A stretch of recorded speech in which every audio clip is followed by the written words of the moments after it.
Halo semuanya, perkenalkan nama saya Rusweti Adik Rahma NIM 2023-81 Nah, di sini saya akan menjelaskan beberapa materi terkait dengan etika bisnis. Materi pertama yang akan saya bahas yaitu mengenai fungsi dan prinsip etika bisnis dalam dunia usaha. Ya, kita masuk pada poin yang pertama yaitu mengenai upaya pengembangan bisnis untuk memperoleh keuntungan. Nah, di sini terdapat 3 bagian penting di mana ada keuntungan finansial, di mana keuntungan ini fokus perusahaan itu untuk memperoleh laba.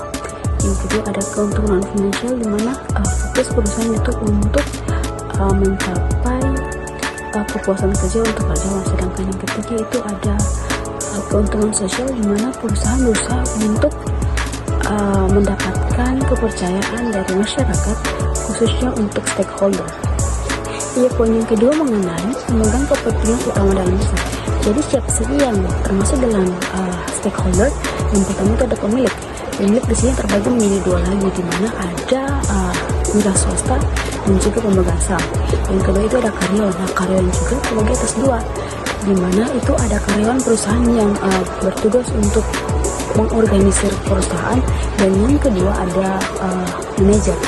Terus yang ketiga itu ada pemasak, keempat itu kreditur, dan yang terakhir adalah pelanggan atau konsumen.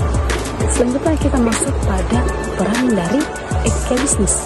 Di sini terdapat 5 peran etika bisnis, yaitu yang pertama etika harus menjadi pedoman, yang kedua etika harus menjadi kontrol individual, yang ketiga etika hanya berperan dalam satu komunitas dan tidak berkomitmen individual, yang keempat etika sebagai syarat untuk konsistensi perusahaan, dan yang terakhir yaitu etika sebagai penghubung sebuah bisnis dengan bisnis yang lain. Ya, poin berikutnya itu mengenai ciri-ciri dari etika bisnis. Ciri-ciri yang pertama yaitu ada kode etik. Nah, kode etik ini menjelaskan tentang tindakan apa saja yang boleh dan tidak boleh dilakukan oleh karyawan. Yang kedua itu ada nilai moral dan juga sosial. Yang ketiga itu bersifat melindungi. Yang keempat itu bersifat sukarela. Yang kelima kerangka dasar. Selanjutnya itu ada pendidikan dan bimbingan. Yang ketiga bersifat relatif, dan yang terakhir ada konsep baru. Ya, yang berikutnya yaitu mengenai prinsip-prinsip dari etika bisnis. Yang pertama itu ada prinsip kejujuran. Di mana prinsip kejujuran ini menanamkan sikap apa adanya berdasarkan fakta, di mana kita harus berbicara sesuai dengan apa yang terjadi. Yang kedua itu ada prinsip otonomi. Yang ketiga prinsip saling menguntungkan. Yang keempat prinsip keadilan, dan yang terakhir ada prinsip integritas moral. Selanjutnya kita masuk pada poin pentingnya etika bisnis. Di sini terbagi dalam 2 tugas utama penting.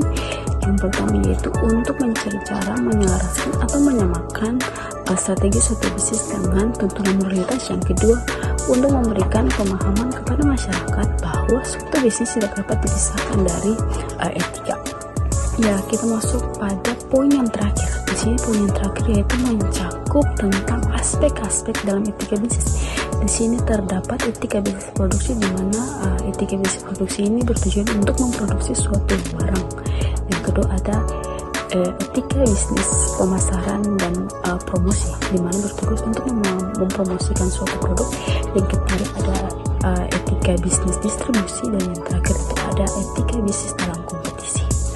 Jadi kita masuk pada materi yang berikutnya mengenai konsep nilai, norma, dan moral. Yang pertama itu ada konsep. Di sini nilai, norma, dan moral dalam etika bisnis membentuk karakter dan perilaku manusia dalam berbisnis. Nilai mencakup prinsip moral, estetika, dan instrumental. Norma meliputi aturan sosial, hukum, dan agama.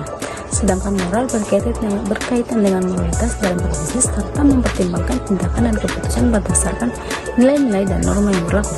Penerapan nilai, norma, dan moral dalam etika bisnis menciptakan lingkungan bisnis yang berintegritas, bertanggung jawab, dan berkelanjutan.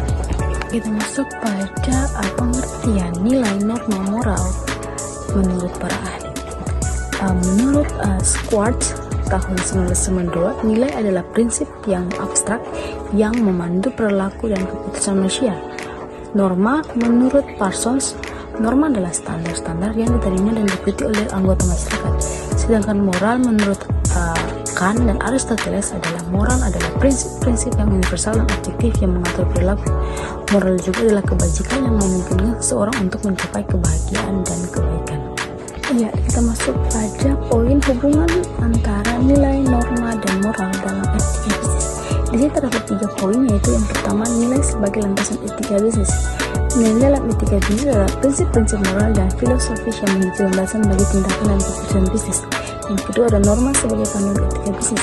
Norma-norma dan etika bisnis adalah aturan-aturan dan standar perilaku yang diakui dan diikuti dalam dunia bisnis. Dan yang terakhir ada moral sebagai pertimbangan etika bisnis. Moral dalam etika bisnis melibatkan pertimbangan tentang tindakan dan keputusan bisnis berdasarkan nilai-nilai dan norma-norma yang berlaku. Selanjutnya kita masuk pada penerapan nilai norma dan moral dalam etika bisnis. Yang pertama itu nilai. Nilai menerapkan nilai-nilai moral, estetika, dan instrumental dalam keputusan bisnis. Norma mengikuti norma sosial, hukum, dan agama, sedangkan moral menerapkan prinsip-prinsip moral menghargai nilai-nilai etika dan menggunakan nilai-nilai spiritual keputusan bisnis.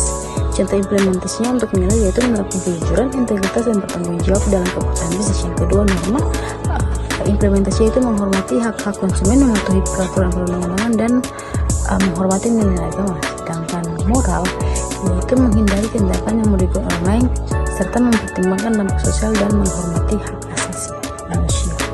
Selanjutnya kita masuk pada penjelasan nilai norma dan moral terkait dengan teori kebajikan. Teori kebajikan ini dikemukakan oleh Aristoteles, seorang filosof Yunani. Di sini teori ini menjelaskan bahwa kebajikan adalah suatu cara di mana orang memiliki tujuan atau alasan untuk hidup, serta berfokus pada pengembangan karakter dan kepribadian individu untuk mencapai kebahagiaan dan kebaikan. Karakteristik teori kebajikan ini ada 3. Yang pertama, untuk menekankan pentingnya karakter dalam berbagai individu dalam menjalankan tindakan yang baik. Yang kedua itu kebajikan dianggap sebagai kunci untuk mencapai tujuan hidup. Yang ketiga itu ada contoh kebajikan. Di sini ada kejujuran, integritas, keberanian, kesabaran, dan juga kasih sayang. Berikutnya tentang penerapan teori kebajikan dalam bisnis. Terdapat 3 poin juga, yaitu yang pertama untuk menekankan pentingnya karakter dan moralitas individu dalam menjalankan tindakan bisnis yang baik dan bertanggung jawab. Yang kedua itu bisnis dapat mengembangkan karakter dan moralitas karyawan melalui pelatihan dan pengalaman. Dan yang terakhir itu dengan mengembangkan karakter dan moralitas karyawan, bisnis dapat menciptakan lingkungan kerja yang sehat, produktif, serta memberikan kontribusi positif bagi masyarakat dan lingkungan sekitar.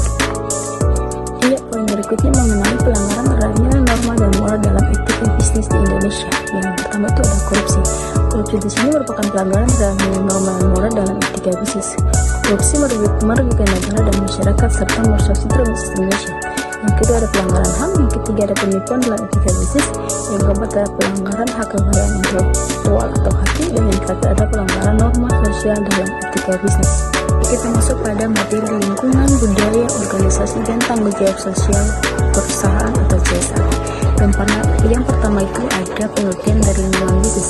Lingkungan bisnis adalah segala sesuatu yang berada di luar organisasi dan dapat mempengaruhi kinerja dan keberhasilan perusahaan. Lingkungan bisnis dapat dibagi menjadi 2 kategori, yaitu lingkungan internal dan juga lingkungan eksternal. Lingkungan internal di sini berupa faktor-faktor yang berada dalam perusahaan seperti sumber daya manusia, struktur organisasi, biaya perusahaan, dan lain-lain. Sedangkan untuk lingkungan eksternal itu mencakup faktor-faktor seperti ekonomi, politik, sosial, teknologi, dan lain-lain. Berikutnya itu ada pengertian dari budaya organisasi. Jadi budaya organisasi adalah sistem keyakinan, nilai-nilai, dan norma yang menjadi pedoman perilaku anggota organisasi yang membentuk persepsi bersama dan mempengaruhi perilaku individu dalam mencapai tujuan perusahaan. Berikutnya itu ada fungsi budaya. Fungsi budaya organisasi menurut Mariana Rosdani tahun 2015 adalah sebagai berikut. Yang pertama itu untuk menciptakan perbedaan yang jelas antara satu organisasi dengan organisasi yang lain. Yang kedua yaitu membawa suatu rutinitas bagi anggota-anggota organisasi. Yang ketiga itu mempermudah timbulnya komitmen pada sesuatu yang lebih luas daripada kepentingan diri individu seseorang. Yang keempat itu sebagai perekat sosial yang membantu mempersatukan organisasi tersebut dengan memberikan standar-standar yang tepat untuk dilakukan oleh karyawan. Berikutnya itu tentang indikator budaya organisasi. Di sini ada 5 indikator budaya organisasi. Yang pertama itu ada kesadaran diri. Yang kedua ada keagresifan. Yang ketiga itu kepribadian. Yang keempat itu performa. Dan yang kelima itu ada orientasi tim. Selanjutnya kita masuk pada pengertian corporate responsibility atau CSR. Konsep CSR sebenarnya bukanlah suatu hal yang asing pada saat ini.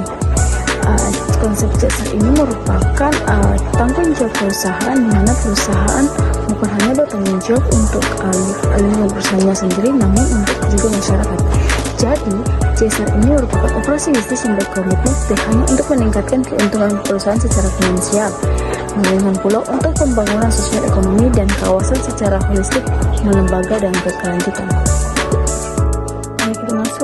ketiga, manfaat implementasi corporate social responsibility atau CSR. Di sini terdapat 4 implementasi, yaitu bagi perusahaan, bagi masyarakat, bagi lingkungan, dan juga bagi negara. Yang pertama, bagi perusahaan.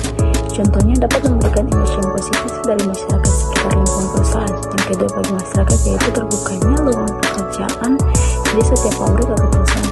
Yang ketiga, bagi lingkungan, di sini masyarakat mengharapkan agar CSR dapat menurunkan tingkat pencemaran lingkungan. Yang terakhir, bagi negara, yaitu CSR dapat membantu pemerintah dalam hal membangun kualitas manusia, membangun sarana-prasarana sekitar perusahaan, serta melakukan pelestarian lingkungan. Jadi kita masuk pada materi yang keempat, yaitu materi mengenai persaingan bisnis. Untuk poin yang pertama itu membahas tentang pengertian persaingan bisnis menurut para ahli. Di sini saya hanya menggunakan 2 ahli, yaitu Moderat Kuncoro tahun 2005 dan Marbun tahun 2003. Menurut Moderat Kuncoro, persaingan berasal dari bahasa Inggris, yaitu competition, yang artinya persaingan itu sendiri atau kegiatan bersaing, pertandingan, dan kompetisi. Persaingan terjadi ketika organisasi atau perorangan berlomba untuk mencapai tujuan yang diinginkan seperti konsumen, pangsa pasar, dan juga peringkat survei. Sedangkan menurut Marbun tahun 2003 mengemukakan bahwa persaingan usaha atau bisnis adalah usaha-usaha dari 2 pihak atau lebih perusahaan yang masing-masing bergiat memperoleh pesanan dengan menawarkan harga atau syarat yang paling menguntungkan. Poin kedua yaitu tentang teori persaingan bisnis. Di sini terbagi atas menjadi 2, yaitu persaingan sehat dan tidak sehat. Untuk persaingan sehat merupakan kompetisi yang terjadi antara perusahaan atau pebisnis yang berlangsung tanpa adanya tindakan kriminal. Persaingan secara sehat ini menjamin untuk mengedepankan etika bisnis ketika para pebisnis berkompetisi. Persaingan sehat memiliki ciri-ciri sebagai berikut. Yang pertama yaitu menjamin persaingan di pasar yang berhubungan erat dengan pencapaian efisiensi ekonomi di semua bidang kegiatan usaha dan perdagangan. Yang kedua, untuk menjamin kesejahteraan konsumen serta melindungi kepentingan konsumen. Kita masuk pada persaingan tidak sehat. Jadi, persaingan tidak sehat merupakan kompetisi yang dilakukan antar perusahaan secara tidak sehat atau tidak adil. Kompetisi ini menggambarkan terjadinya kegiatan perebutan pasar yang menghalalkan segala cara agar bisa menang atas lawan bisnis. Tujuannya agar produk yang mereka jual dapat menguasai pasar dan keuntungan sepenuhnya dapat didapatkan oleh mereka. Poin berikutnya mengenai aspek-aspek persaingan bisnis. Di sini ada 4. Yang pertama itu ada ancaman masuknya pendatang baru, yang kedua ancaman dari produk substitusi, yang ketiga kekuatan tawar menawar konsumen, dan yang keempat ada kekuatan tawar menawar dari inflasi. Poin berikutnya mengenai manfaat persaingan usaha. Di sini terdapat 5. Yang pertama itu untuk mendorong berpikir inovatif, 2. mendorong untuk meningkatkan pelayanan, yang ketiga memberikan motivasi tinggi, yang keempat mendapatkan konsumen yang loyal, dan yang kelima memberikan pembelajaran dan pengalaman. Berikutnya mengenai jenis persaingan bisnis. Di sini ada persaingan generik, persaingan bentuk, persaingan industri, dan juga persaingan mereka. Untuk unsur persaingan di sini ada 4, yaitu daya saing kualitas, daya saing harga, daya saing marketing, dan daya saing jaringan kerja. Jadi kita masuk ke materi yang terakhir, yaitu materi mengenai etika komunikasi pemasaran. Jadi etika komunikasi pemasaran adalah sebuah proses komunikasi antara perusahaan dengan pelanggan ataupun calon pelanggan yang bertujuan untuk menyampaikan informasi serta pesan yang diharapkan dapat tersampaikan dengan maksimal berdasarkan etika. Tujuan etika komunikasi pemasaran yaitu 1. Untuk melindungi kesejahteraan konsumen, 2. untuk mendukung kesejahteraan karyawan, 3. bertindak sebagai contoh yang baik bagi perusahaan lain, dan yang keempat itu menarik dan mempertahankan konsumen. Poin yang berikutnya itu mengenai pentingnya etika pemasaran bagi perusahaan. Yang pertama ada kepercayaan dan reputasi. Etika pemasaran yang baik membantu membangun kepercayaan dan konsumen terhadap merek dan perusahaan. Yang kedua, perlindungan konsumen. Yang ketiga, keberlanjutan bisnis. Yang keempat, kepatuhan dan regulasi. Dan yang kelima, tanggung jawab sosial. Poin berikutnya mengenai prinsip etika komunikasi pemasaran. Di sini ada rasa hormat. Kedua, keterbukaan. Yang ketiga, menghormati keragaman. Keempat, ada empati. Kelima, penggunaan teknologi komunikasi yang tepat. Yang keenam, profesionalisme. Dan yang ketujuh, responsif. Ya, kita masuk pada poin pentingnya etika komunikasi pemasaran. Yang pertama, menjadikan sebuah karma sebagai sikap dasar industri perikanan yang dianut secara universal. Yang kedua, menempatkan etika dalam struktur nilai moral yang saling dukung dengan ketentuan perundang-undangan sebagai struktur nilai hukum. Yang ketiga, membantu layak memperoleh informasi sebanyak-banyaknya.